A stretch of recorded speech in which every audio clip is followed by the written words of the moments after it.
A perseverança é a mãe da boa sorte. Com essa frase de Miguel de Cervantes, eu dou boas-vindas a você a mais um vídeo aqui no canal Ao Encontro da Química, a mais um vídeo da série Química na UES, o 10º vídeo dessa série.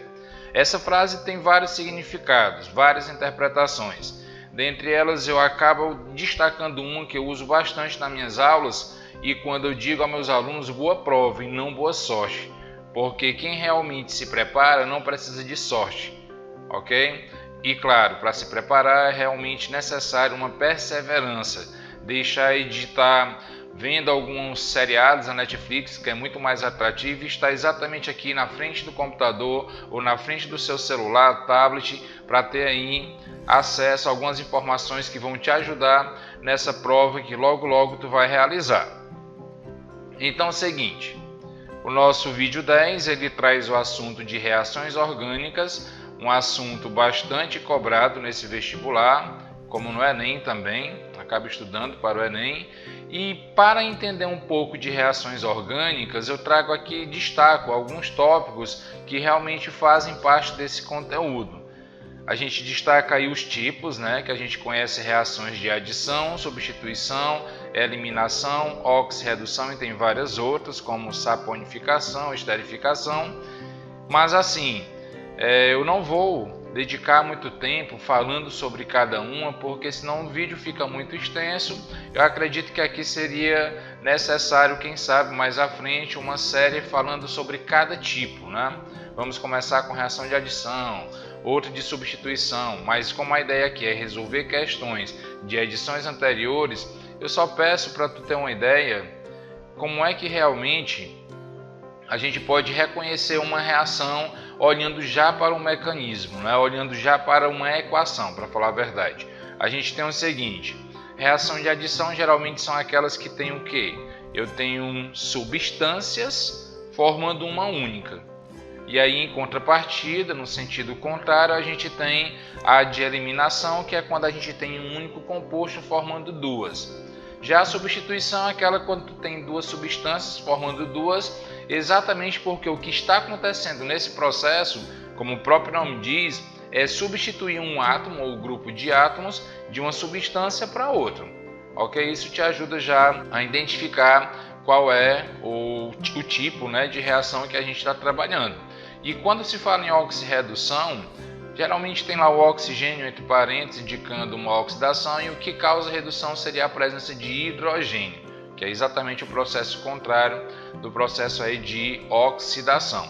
As outras, cada uma tem lá as suas características. Saponificação é muito cobrado quando se fala em detergentes, produção de sabão, e a esterificação, que é reação aí envolvendo ácidos com álcoois por meio de uma desidratação intermolecular.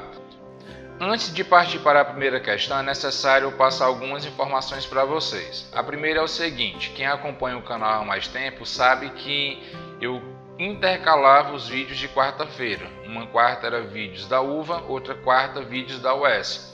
Só que olhando o edital desses vestibulares e vendo que o da UVA nem saiu ainda e que o da UES já é uma prova geral, a prova geral já é para o dia 6 de dezembro, bem próximo, o que eu resolvi fazer? Eu vou dar uma parada nos vídeos aí da UVA e a gente vai estar dando sequência aos vídeos da UES, que são 12 no total, como eu havia prometido no começo aí da série. Outra informação é que no dia 3 de dezembro, quinta-feira que antecede a prova geral da UES, o canal Encontro da Química vai estar disponibilizando mais informações através de uma live. Deixa aí agendado na tua agenda, dia 3 de dezembro, live com resoluções de questões que não foram contempladas nos vídeos dessa série.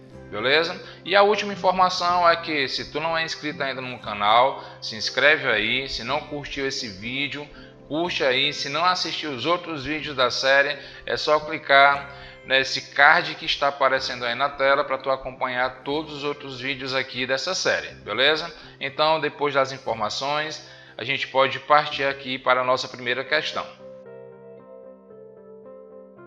A primeira questão é a questão de 2019.2, prova geral.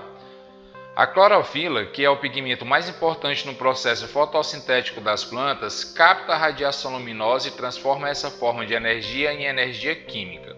A energia luminosa utilizada para essa reação, provinda da luz solar e absorvida pela clorofila.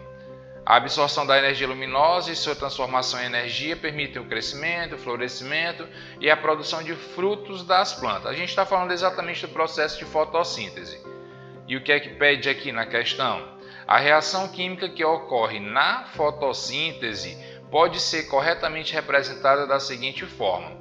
Quando se fala em fotossíntese, o que é que a gente já entende, né? Desde já, que é um processo que as plantas apresentam, e nesse processo a gente acaba se beneficiando, isso no período claro, porque nesse processo o que vai acontecer realmente? Vai ter uma absorção de CO2 pela planta e vai ter liberação para a gente de gás oxigênio, ok? E nesse processo a planta acaba adquirindo a energia em forma de carboidratos, a energia que ela realmente precisa para o crescimento, para o florescimento e produção de frutos. Então, só com essa informação que a gente tem, que eu te dei aqui, a gente poderia descartar a letra A. Não existe aqui a presença do hidrogênio, certo? Nesse processo, a gente está falando em conversão de gás carbônico em oxigênio. A gente poderia estar descartando esse item B pela presença do oxigênio no lado do reagente. Isso aqui caracteriza um processo de combustão e não fotossíntese. Então a gente tem aqui a presença do gás carbônico e água, essas duas equações, mais o calor, que é exatamente o calor aí do Sol, e aqui a produção de substâncias mais o gás oxigênio. Então o que realmente diferencia e o que é que vai fazer com que a gente vá para o gabarito dessa questão? O que vai diferenciar as letras C e D é exatamente essa substância aqui, ok? Aqui eu tenho C6H10O5 e aqui eu tenho a substância C6H12O6. Mas assim, quando a gente fala em carboidratos, os carboidratos eles apresentam uma fórmula geral que é exatamente essa. A gente tem uma quantidade de carbono que é exatamente igual à quantidade de moléculas de água. Então, se a gente observar bem essas duas estruturas, a gente vai ver que o que melhor se encaixa nessa afirmação que eu coloquei é exatamente a letra D. Aqui é como se fosse o resultado de uma desidratação, mas se houve uma desidratação, existiu então aí a formação de um disacarídeo e teria bem mais moléculas do que essa aqui. Ok? Então, gabarito dessa questão, letra D. A segunda questão é a questão de 2019.1, prova específica. Na reação representada por, o X pode ser substituído por qual dessas substâncias? Então é assim, antes da gente partir para a análise dos itens, é necessário que a gente identifique qual é o tipo de reação que a gente está trabalhando. Se a gente observar a presença de uma substância mais outra formando um único produto, a gente tem uma reação de adição, uma hidroalogenação. Aqui, reações de adição, para que ela ocorra, é necessário que exista uma tensão muito forte em um ciclo, o que ocorre em ciclos com 3 ou 4 carbonos, ou que ele apresente uma ligação π. E essas ligações π estão onde? Exatamente nos compostos com dupla ou tripla ligação.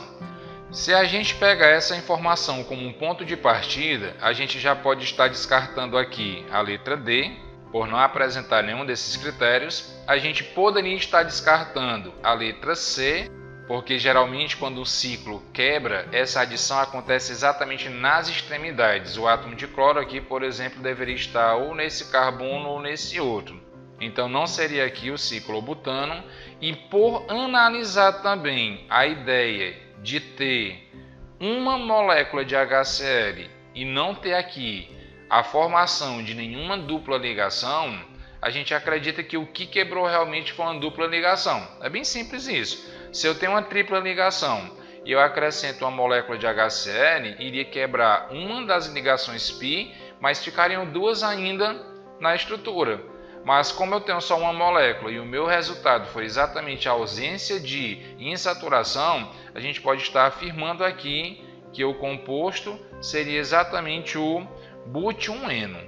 certo? E como é que é essa estrutura? Eu vou tentar colocar ela aqui para você.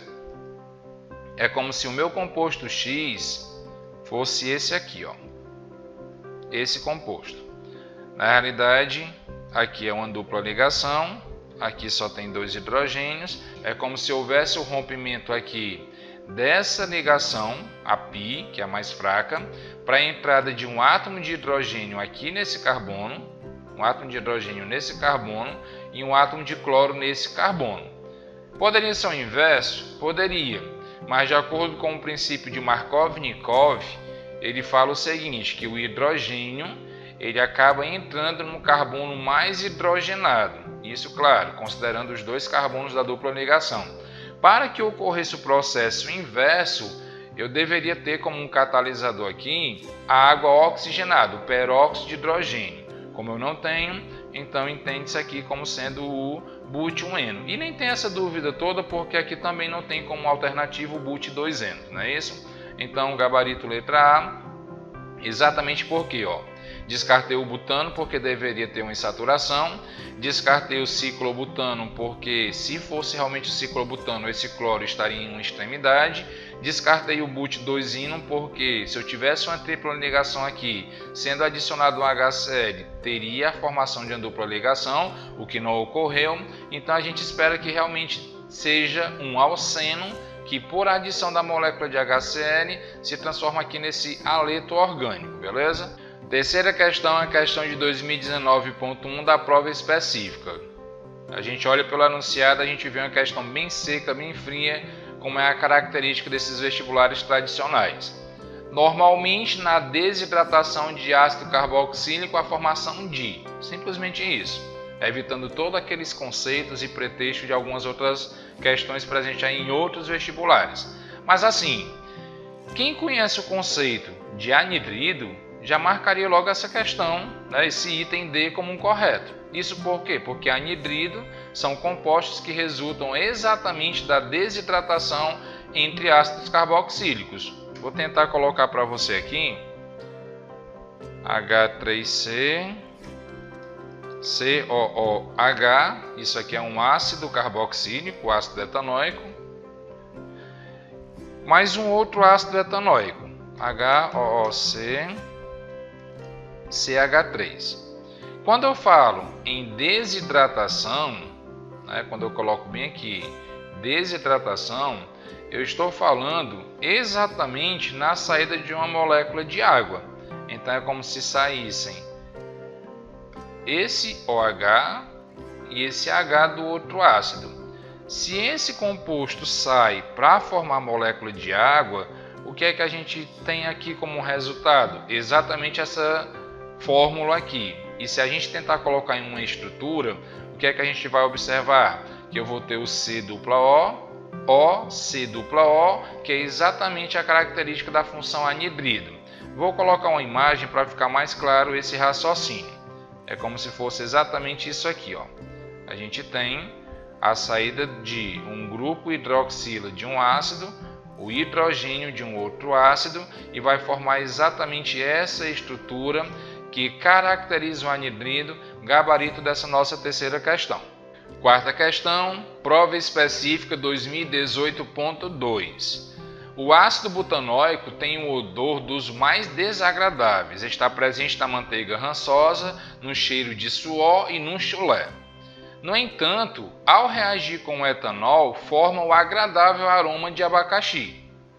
Assinale a opção que apresenta corretamente o composto responsável por esse aroma e a respectiva função orgânica a que pertence. Quando a gente encontra alguma informação sobre aroma de um fruto, a gente está falando em substâncias flavorizantes, que são aquelas substâncias que são colocadas em um alimento exatamente para dar aquele sabor ou aquele odor artificial. E quando ele cita aqui que a reação que ocorre entre o etanol e o ácido butanóico, eu estou falando exatamente de uma reação de esterificação.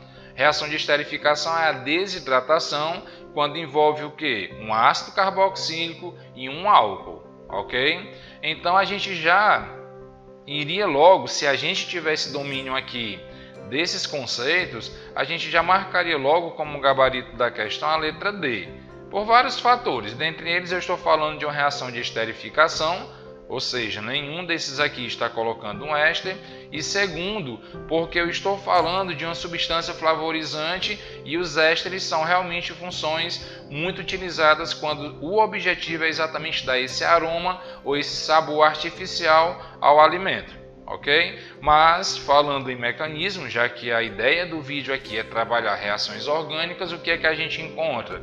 Quando eu coloco o ácido butanóico, eu tenho exatamente a presença de 4 carbonos. Se ele é um ácido, tem exatamente esse grupo aqui no final. E ele está reagindo com quem? Está reagindo aqui com uma molécula de etanol, ou seja, 2 átomos aqui de carbono.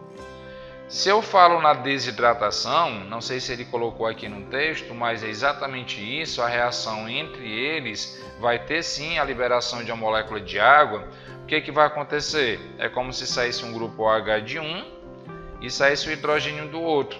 E se a gente observar, isso aqui caracteriza exatamente a função éster. Esse oxigênio vai estar aqui formando uma dupla O. Então, ó, C dupla O, O, e eu tendo aqui um radical orgânico logo depois. Então, realmente, grupo funcional de um éster, reação de esterificação, substâncias flavorizantes, não é para a gente ter dúvida aqui nessa nossa quarta questão, gabarito letra D. E a última questão desse vídeo, questão da prova de 2017.1, prova específica, traz o que? Atente à seguinte reação química. Eu sei que é uma reação de eliminação. Isso por quê? Porque eu tenho um único reagente formando aqui 2 produtos. Considerando a reação química acima, assinale a opção que completa corretamente as lacunas do seguinte enunciado. O tercibutanol, esse reagente, quando aquecido na presença de um catalisador, aí tem que saber se esse catalisador é básico ou ácido. Digamos que eu não saiba dessa informação, eu vou deixar para o final. Por meio de uma reação fica mais fácil a gente identificar isso. Quando ele fala aqui reação de condensação, você já pode estar descartando isso, ok? Não é reação de condensação. Reação de condensação é quando eu coloco 2 compostos na saída de uma molécula de água. Aqui eu só tenho um, ok? Seria uma reação de eliminação. Mas olhando aqui os itens, desidratação é um tipo de reação de eliminação. Então a gente não pode estar descartando ainda as letras C e D, ok? Produz o isobutileno, produto, cujo nome IUPAC é.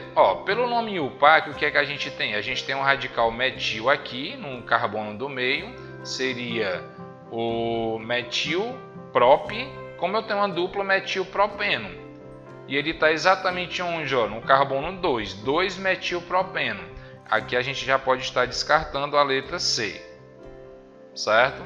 E para chegar no nosso raciocínio, como eliminação e desidratação, e 2-metilpropeno está igual aqui, a ideia realmente seria identificar se essa reação ocorre por meio de catalisador ácido ou básico. E aí vem um conceito técnico aí, um conceito que realmente já precisa de um estudo maior.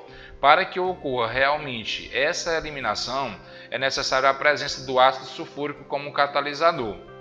E como o próprio nome já fala, seria realmente um catalisador ácido. O gabarito da questão, letra B.